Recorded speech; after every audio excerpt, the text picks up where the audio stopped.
Kaikwamba. Et vous avez vu que Bomeki Poison a profité. Bomeki Poison et pas Moutamba, Bomeki mais a profité. La troisième personne, Oyo Azali Kolite va éliminer ces Jean-Pierre Bemba. Pour Bemba, il y a un secret. Oyo Bango Azali ko planifier na minute pour éliminer ceux qui sont en train de remettre les Congo sur les bons rails et sur les bons chemins. C'est ainsi que Nakati a ba unité. Oyo Ebandaki Kosala la relève. Les ennemis de la République injectaient dans chaque unité certains éléments infiltrés, nous infiltrer. Dans la garde républicaine, pour clash ezali total na minute, on est en train d'identifier qui est qui. Et beaucoup de militaires sont en train d'être arrêtés. Donc, Moutoua s'est retrouvé dans la ceinture et la sécurité. Il y a Bissika Mokonzi Azali sans que Azala na ordre de mission, sans que Baye na hiérarchie, sans que Baye pas ya Mokonzi. Et na kati ya commandement ya garde républicaine, Honoré a pris, je dis bien honoré, je précise mes mots pour être clair. Pour Batouana Badiam de la tête que non, moi Nawana, il a dit, je dis bien honoré a pris. Que Batou Bazali Sima Ephraim, Bazoua qui déjà gagnant. Donc, Bissika Ozali, Tozana souci que chaque matin, chaque minute, tout ça, mais la pona tata mokonzi ya ekolo, pour ceux qui te tikiye, mawatro pour la République démocratique du Congo. Ceux qui nous mettent mawatro, et les ennemis en gros n'a dit qu'on est est-ce que Bino Bokokuza Kalama, elle était pour nous comprendre que depuis Bobanda qui complot contre Tshisekedi, ils allaient aussi mater. Bon, mais qui a wa, tant Wazalaki na Est. Avion, tu sais qu'il fallait qu'il y ait un Kinshasa. Bon, comment est-ce que cet avion a été abattu et ça la crash? Si le lot otikala oyokate, enquête ba fongola et soukawa biango na liko senga na bato ba liko kangabiso ba congolais bazali na soutien ya mokonzi na bango bango nde ba votaye à plus de 70%. Baza na posa ba yeba. Banquette wana ya avion présidentiel et souka ndengelingi bayeba nanya asalaki atanta wana ba Christian Malang baye et simbité lelo Tatou Vitalo fait des sommiers, il fait tout ce qui est dans son pouvoir et puis na minute oyo Tatou Vitalo est en train de recevoir ba injonction ko utaka na ba chef na ye oyo ezali Hippolyte Kanambe na Paul Kagame pour pas interpeller Madame la ministre des Affaires étrangères, Thérèse Kaikwamba. Mais pourquoi ils veulent interpeller Thérèse Kaikwamba? Banamboka Congo na lobby, aimez la vidéo, partagez l'émission. Pose à la ebele, il y a pour féliciter Bokonzamboka à Boakissi, Lissolo, il y a Emmanuel Macron. Il ne partira pas en France, c'est pour l'intérêt général des Congolais. Parce que Bayimboka Bamona dit que Kuna, peut-être Mokonzamboka Kokaki Kolia Mwamba. Kuna, Bakoki Kosala Mabe, Ata avion moi atterrir France, pouvait être abattu. Et c'est ainsi que Tshisekedi Ndenga Yokaka population à lobby à aucun de l'issue Sukunati. Tala Ndenga Emmanuel Macron a télévision. Il s'attendait qu'à taper dans ma cambo Yobalo Belaye, à commis Makasi, et Emmanuel Macron, il est entré dans la paix au Zongi na Est. Fatia Bétier 12 ya Wenge. Il n'y a pas maté Metobakisi, 12 ya Wenge. Tala Ndenga télévision. Martin Delia Judith Toulouk, Premier ministre. Mboka Mouné na Congo, de gauche à droite, Makambo Ezanga Kate Yango Toye Bisibino que Lelo, tous les infiltrés, les réseaux de Kabila doivent être neutralisés. Tokotia point bisiko et sengeli totia point. Tokotia virgule bisiko to sengeli totia virgule. Tokotia point d'interrogation bisiko et sengeli to salani totia point d'interrogation. Milelo na milelo. Qui pouvait s'imaginer na minute que bango nyoso ndenge bazali wana. Babanda qui ko planifier l'assassinat de Fati, l'empoisonnement de Thérèse Kaikwamba, l'élimination physique de Jean-Pierre Bemba. Eux-mêmes sont en train de tomber. Au moment où je vous parle, eux ba kangami déjà bazana katia koloba nyonso yo planifié ki bango na système oyo ba yaki nango awa na Kinshasa. Tolo ba te bana mboka. Dieu est bon et Dieu est juste. Pour commencer à vous dire, le premier élément d'information aujourd'hui, ces gens avaient déjà installé leur base ou soit milieu stratégique dans la ville de Kinshasa. Il était déjà mis en place un système que Kinshasa allait tomber dans une nuit. Parce que le milieu est lié stratégique et si ils ont marqué déjà, et puis Tunabango qui déjà organisé. Le lot va comprendre que Tshisekedi Boko Bundisa, République démocratique du Congo Mobimba. Tala le lot n'est pas télévisionné, Congo, que ces colonels là, Dieu merci, à se déguiser. Baladi sous garde républicaine. Yango na ebisaki bino makambo ba indien, ba libanais, oyo bali côté Kabilamba ballon na niveau ya limité. Combien de ballons ont été arrêtés dans limité? J'avais alerté, ça c'est un plan de Kabila. Il nous infiltre le même technique similaire à la garde républicaine. Pourquoi Bakenda qui kolukaka technique similaire à la garde républicaine? J'ai dit arrêtez ces indiens-là. Bayebi ce qui est en train de se passer. Comme nos services de sécurité, mingi bakaka kana retard. Je vous ai dit, pour l'année la ballon wana, les alliés cocotte à partir d'où? Je vous ai dit, c'est ici à Matadi. Ah, wana Matadi. Jean-Pierre Bemba comme ministre des Transports, il avait déjà Baïmoka Congo dit au ministre de l'Intérieur Bokanga Bapor Ten pour Songolo Pakal Bapor Rwanda permettre que les Indiens, le Pakistanais, le Libanais Bakoti Sababiloko Bakoti Siwana. Mais comme Dieu toujours dans Nanaka Nabiso, il est arrivé un moment où il va identifier Balobité. Ah ouais, il y a quelque chose de suspect. Nanzela Kaka service à sécurité. Le service secret. Et il y a Bakangi Babalon. Vous avez arrêté ces Indiens, ces Chinois là.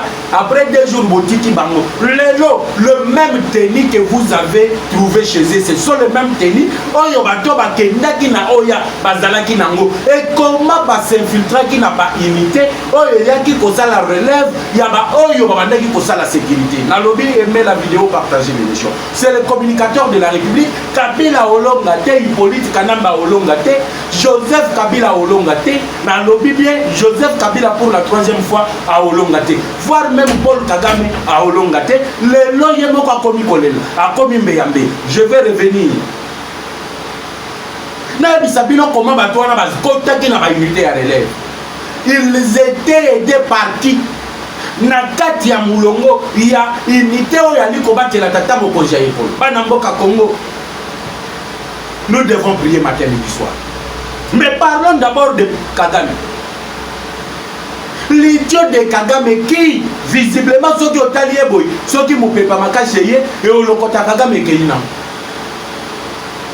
Mouto ya biki parce que batie tumba kuna zone abeti inche azongi na bomoi tala le lotango azali koloba bato yo bazoloba te Tshisekedi ateki mboka Tshisekedi azui ba retombe nyonso ya Congo apesi Rwanda Tshisekedi asali boy soki Kagame était le gagnant si Kagame avait gagné ce qu'il recherchait au Congo pino bokanisi Kagame alinga kiasala makelelo azali kosala lelo voilà lisasi na lobaki na tongo Kagame azwaki. Et comme a vu licence à Koufi à communauté et Bembe à Nyoka. Asi à Koufi mais Mouki les zones n'a kaka butu so atalikabo Nyoka mangu. Yango na loba ki lika kusoko opesiye poupée yeba ke a oluka kaka place au binisa Mouki. Mais soki au moni lika kwa bandi mangu azi Mouki la koti si na katikati ya makolo yeba ke nkosi azali ko la daye nasi. Kaka matika Bembe. Somo kaka ya Kagame alobi Kagame alobi en réalité azui lisasi tangu Kagame azali kozwa lisasi nde omoni akomi coparloté par-ci par-là. Aujourd'hui, devant les médias internationaux, Kagame vous dit qu'il a échoué dans le plan qu'il avait. C'est pour la toute première fois depuis que moi je suis au Congo, que je suis congolais, né grandi au Congo, Nayoka Kagame vocifié comme il est en train de vocifier là. C'est pour la toute première fois. Pendant 18 ans à Kabila, au Koluka matin, midi, soir, au Komona Bisika Kagame azali ko vosifier, nenga azali ko vosifier bolite. Match Baluki, si c'est comme 9, na rebisa kibino, tika politika nambe, na maître naye, bakende ba osuka, lelo omoni, balongoli, veste, balati varese, bakoti sur terrain, yebake batozali komene bango, 7-0, na 3 minutes, ya première mi-temps. Banamboka Congo, partagez l'émission, aimez la vidéo. Ataba inaka mutuango. On a mouki kaka na tom oyebi kutu eloko signé te tala comment est-ce qu'ils veulent manipuler la population. Accord ezali signé, eza accord économique te, c'est un accord de paix entre Kinshasa et Kigali. Mais bango tango bazoya bisa binoni, Tshisekedi a bradé nos minéraux et pas y a américain. Or, l'accord entre les États-Unis et la République démocratique du Congo sera signé à la fin du mois de juillet. Tango Fachi a Ouzalana IESA lorsqu'il a snobé Emmanuel Macron, tu veux dire que Okolela. Tu veux dire que Emmanuel Macron Okolela. Tu peux dire pas ça non riango yo. Kota masolo yebisa Kagame makambo ko ça les amis bien au monde qui n'est qui tozali ba mbwana yo, ba nyama na yo to ali ko diembela yo. Lelo ngana lobaka France bozali ko mona. France bozali ko mona. La France n'a rien de spécial. Ba Congolais ba dépendre de la France. Aucun Congolais ne dépend donc vivacité parce que la France est là, mais plutôt les Français va vivaka au détriment de la mission. Parce que ceux qui t'osent François na ozala o azali le lot. Voilà pourquoi na kendaki musika ya kosenga na ministre des Affaires étrangères na biso. Atale la biso likamba francophonie, tolongwa na organisation ya bandoki wana. Lele Emmanuel Macron comme Luka Fati, te tokoyate. Lambalia, la mine diamant toyate, 12 awenge. Oh Emmanuel Macron azu. Kagame vosifie.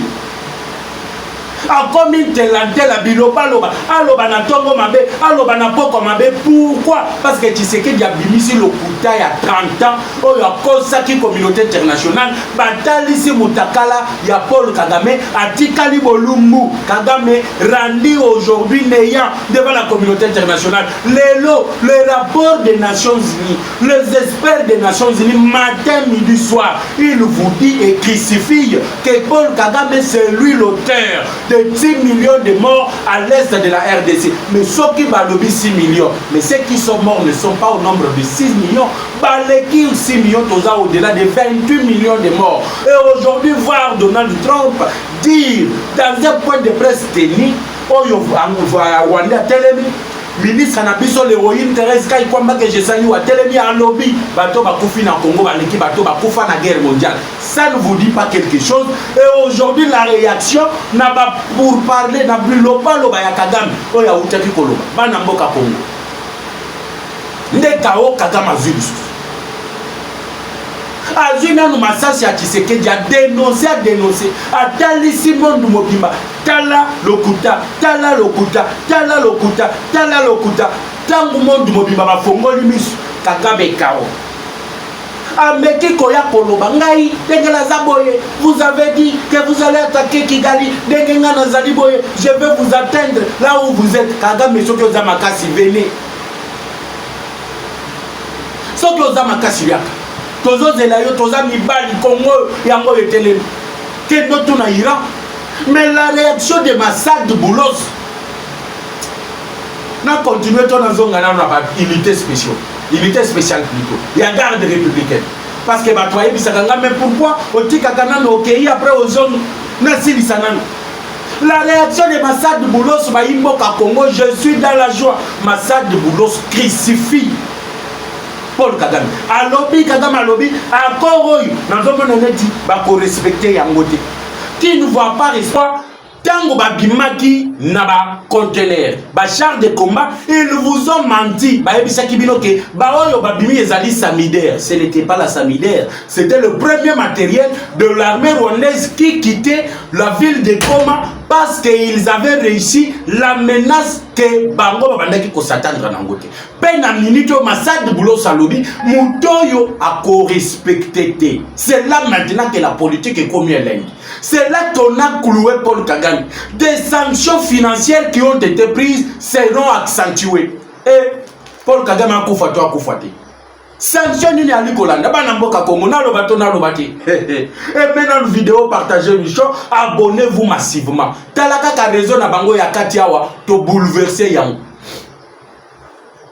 To bouleverser yango mutwa sakana na Congo te. Awa au Congo to yebisaki bango ke eloko bolonaki yango nde bokolokota. Lelo bazana kati ya kolokota oyo babandaki ko bazali na kati ya ko récolter ce qu'ils avaient semé. Ils ont semé le vent, ils ont semé la tempête, ils sont en train de récolter aujourd'hui la tempête. Ils sont en train de récolter la tempête. Vous allez nous excuser, chers compatriotes. Et Langa Ezali, la grippe dérange, vous allez nous comprendre. Les sanctions militaires, la guerre qui va être menée contre le Rwanda sera menée par le général récemment nommé par Donald Trump. C'est lui qui crucifie. Ndekolobi Nalobi, c'est lui qui crucifie Paul Kagame et toute sa bande. L'installation d'une base militaire avancée dans le territoire de Rutshuru. Yangonde Sali Kagame Kabela Liboma. Le Paul Kagame, qu'est-ce qu'il dit? Alobite awa ngai nazali kokende. Mais na okende nga mon côté, il faut na salir Tshisekedi. Dans ses habitudes, qu'est-ce qu'il fait? Il a donné de l'argent aux journalistes pour commencer à dire des faussetés sur Félix Tshisekedi. Lui-même prend le luxe de venir critiquer la manière dont Tshisekedi a accédé au pouvoir. Est-ce que Biso Bayimboka Congo, Banamboka Congo n'a l'objet partager l'émission? Ezaya Koyinda. Enfin, nous sommes en train de vivre la fin, le déclin. Il y a un régime, il y a Kigali. Kigali commence aujourd'hui à donc se perdre. Comme même menacer les États-Unis. Mes réactions et où tu kokwe. Mais avant que j'entre maintenant dans Tatou Vitalo, rentrons d'abord dans l'unité spéciale. Je n'ai pas oublié le lot de sanité. Communicateur, vous avez oublié te bateau yobakotaki na ba unité bayaki ko relever. Ba bazalaki commis à la garde ya maison, ils étaient infiltrés par deux éléments au nombre de 80 qui ne faisaient pas partie ya bateau yo basalaka bazalaka na unité wala ya garde républicaine. Comment ils sont entrés là-bas? Comment ils ont eu le tennis? Na yebisaki bino déjà li solo ya tennis et utaki wapi e bandaki ndengeni. Poete batwana bazo bateni wana ezalaki na nzela ya ba Indo-Pakistani, ezalaki na nzela ya ba Chinois, ezalaki na nzela ya ba ports illégaux. Oyo tilelo, depuis qu'on a demandé la fermeture de ces ports, je suis désolé de vous dire que la plupart de ces ports là ne sont pas encore fermés. Voilà pourquoi na lobaki ke Hippolyte Kanambe na Tatou Vitalo bazana batuna bango na réseau ezali ko kambamboko yo là où les décisions ezali ko zwama. Yango bomoni tilelo, la plupart de ces ports ils allaient ko permettre le réseau de Kabylie de se ravitailler en ce qui concerne tout ce qu'ils ont besoin pour commettre leurs coups et leurs sales besoins. Bapor wana ezalaki bapor ya Onatra. Lelo babotola Onatra tout. Il a privatisé l'Onatra, a bombé Onatra, a créé une entreprise parallèle na ye. Yango na lobaki batoyo balobaka Kabila doit rentrer. Comment vous pouvez souhaiter le retour de Kabila après tant de mal? Kabila c'est l'enfer. Kabila c'est la malédiction. Kabila c'est tout ce qu'il y a de mal que quelqu'un peut souhaiter à la République démocratique du Congo. Les lobos ont comment mbea. Kabila comment tela zana bisika hotel malisusu bisika moko boye oyo boye ba ke Kabila za weza lisusu lelo aza awa lobi azakuna lobi kuna azakuna lelo mutu na ye ya confiance Corneille Nanga Yabel bomoni makambo ezali ko komela ye Nanga aujourd'hui devient donc Elilingi ya Pamba comme on peut bien le dire. Regardez même dans la réunion qui s'est tenue hier. Au moment que c'est Sultani Makengo qui a la garde derrière lui et Nanga n'a plus de garde. On lui a même retiré la garde. Mais il participe dans les réunions. Mais les réunions décisionnelles à qui participer, ils ne veulent pas donner aujourd'hui l'image qu'ils sont fissurés. C'est la vie ou la mort. 98%. Les Kagame que vous voyez là, est-ce qu'il organise les élections? Est-ce qu'il a des opposants? La démocratie aujourd'hui, les gens parlent au Congo. Est-ce qu'au Rwanda on parle? Une opposante vient d'être arrêtée au Rwanda. Pourquoi l'opposante a été arrêtée? Banamboka Congo. Nalobi aimé l'émission, partagez la vidéo. Le lot aussi la nana bango. Toi na basali les tout. Ba infiltrer biso. Basali oyo bango ba naki koluka. Ba ko kisaka ka ba elma. Na kati ya bato bali ko batela mobozi mboka. Et pour finir, pas conclure oyo ezalaki objectif na bango. Dieu merci. Comme on les a dévoilés, et même le chef de la maison militaire, il est mis en accusation. Voilà pourquoi il y a Kobimisa, communiqué, Banamboka Congo, la vente des grades, côté il y a remaniement au sein des forces armées de la République démocratique du Congo et de la police nationale congolaise. Voilà pourquoi aujourd'hui nous pouvons que dire Dieu merci, le bouclage et le résultat ont permis à ce que 80 militaires non autrement identifiés puissent être arrêtés au niveau de la cité de l'OIA. Merci beaucoup à vous qui nous avez donné votre temps de nous suivre et qui nous faites confiance matin, midi, soir sur votre chaîne de père et de mère pour suivre l'actualité politico-sécuritaire de la République démocratique du Congo. Quant à moi, je vous retrouve tout à l'heure sur la même chaîne avec le même plaisir. Ciao.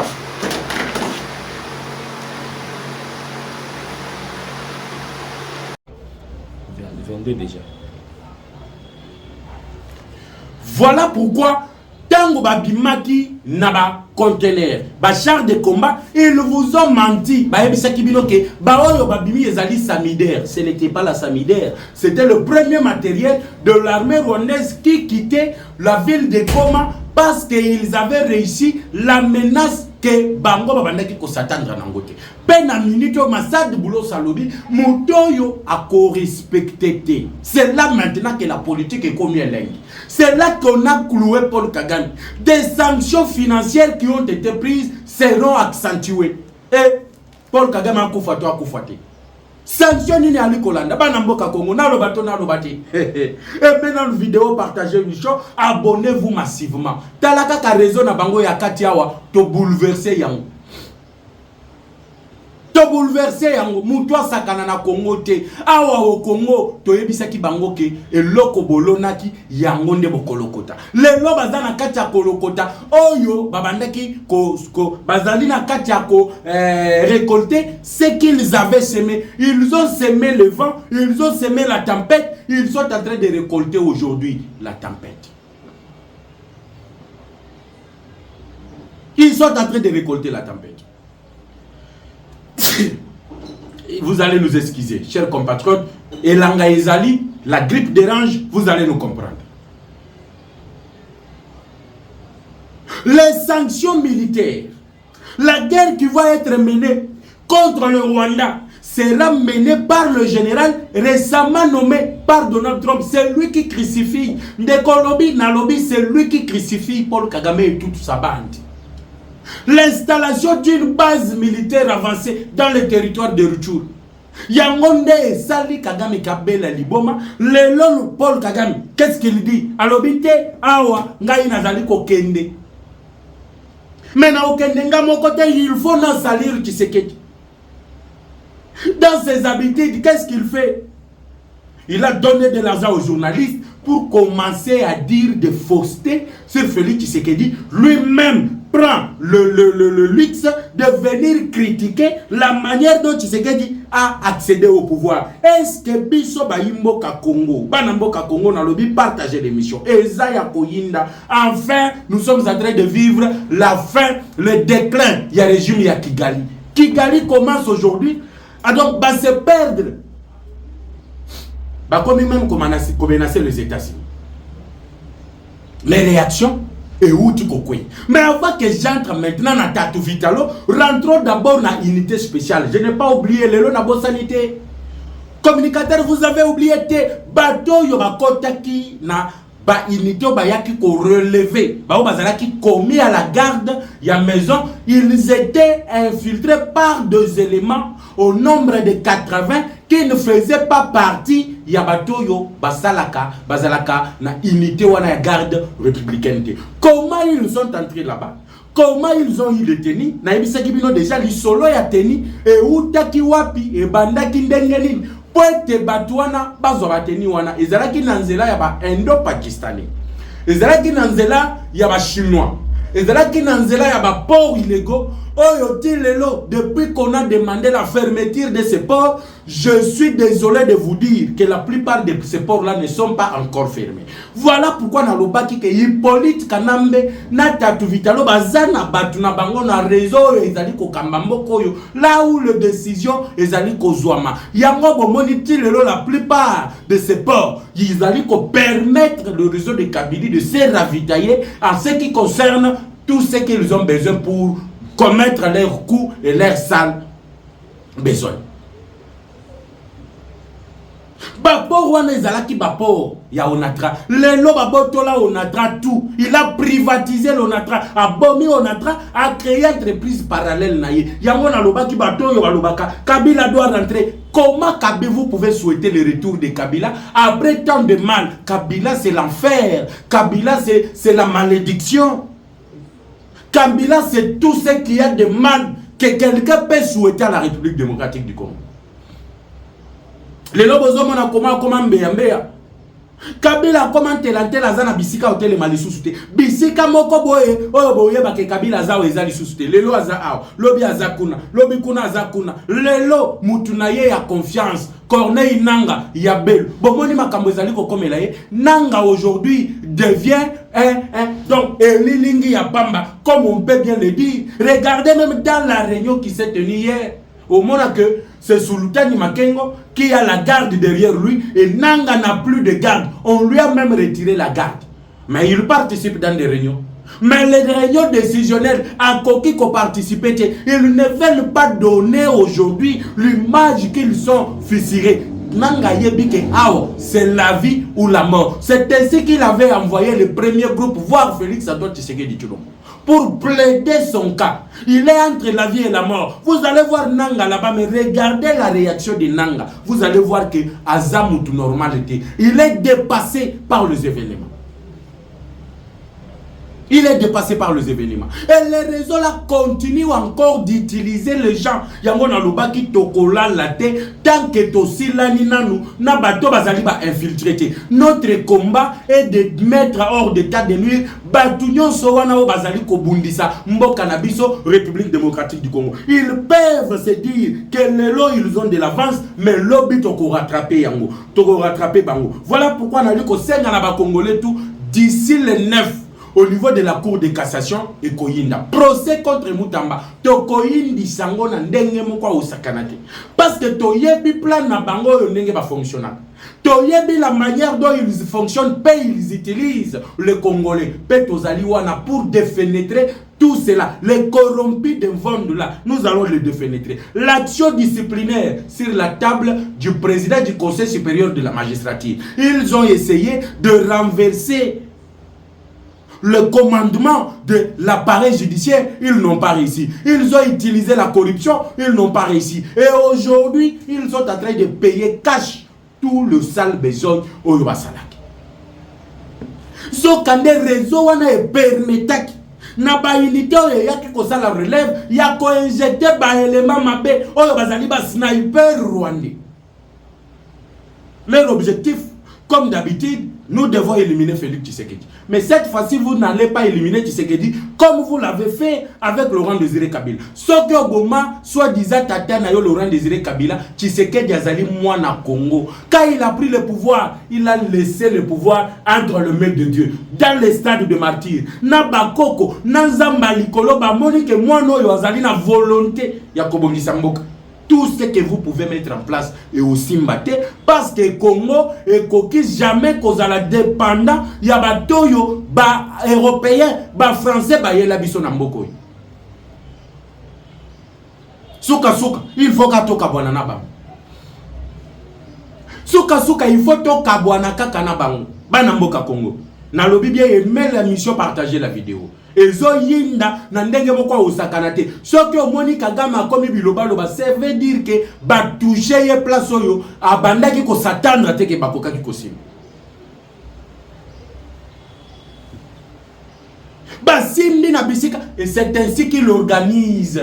Dans ses habitudes, il y a Kanisa qui Ndenga Banda qui Koboma, il continue aussi à parler des élections. Tu sais qu'il dit, en 2018, il n'a jamais été élu. Babenga qui est Kakanabiro, Bapessier pour boire. Aujourd'hui, Banamboka Congo. Est-ce que Kagame a une leçon à nous donner? Kagame, est-ce qu'il a une leçon à donner au peuple congolais? Au Rwanda, là-bas, les élections se tiennent comment? Na Rwanda, wana. Élections, ça les makandengeni. Au Rwanda, quand je vous parle des élections, Kagame, Azwa Kayango à 98%. Azo gagné l'élection hors la main, 98%. Les Kagame que vous voyez là, est-ce qu'il organise les élections? Est-ce qu'il a des opposants? La démocratie aujourd'hui, les gens parlent au Congo. Est-ce qu'au Rwanda on parle? Une opposante vient d'être arrêtée au Rwanda. Pourquoi l'opposante a été arrêtée? Banamboka Congo. Dans le bien, mais l'émission, partagez la vidéo. Le lot aussi, la nana bango. Batouana ba sali les tout. Ba infiltrer biso. Ba sali yo bango ba bandeki ko luka. Ba ko kisaka ka ba elma. Na kati ya bato baliko batela mokozi ya mboka. Et pour finir, ba conclure oyo ezalaki objectif na bango. Dieu merci. Comme on les a dévoilés, et même le chef de la maison militaire, il est mis en accusation. Voilà pourquoi il y a Kobimisa, communiqué, et Ali Kotelemela, Banamboka Congo, la vente des grades, paix, Koteka, il y a un remaniement au sein des forces armées de la République démocratique du Congo et de la police nationale congolaise. Voilà pourquoi aujourd'hui, nous pouvons que dire Dieu merci, le bouclage et le résultat ont permis à ce que 80 militaires non autrement identifiés puissent être arrêtés au niveau de la cité de l'OIA. Merci beaucoup à vous qui nous avez donné votre temps de nous suivre et qui nous faites confiance matin, midi, soir sur votre chaîne de pères et de mères pour suivre l'actualité politico-sécuritaire de la République démocratique du Congo. Quant à moi, je vous retrouve tout à l'heure sur la même chaîne avec le même plaisir. Ciao.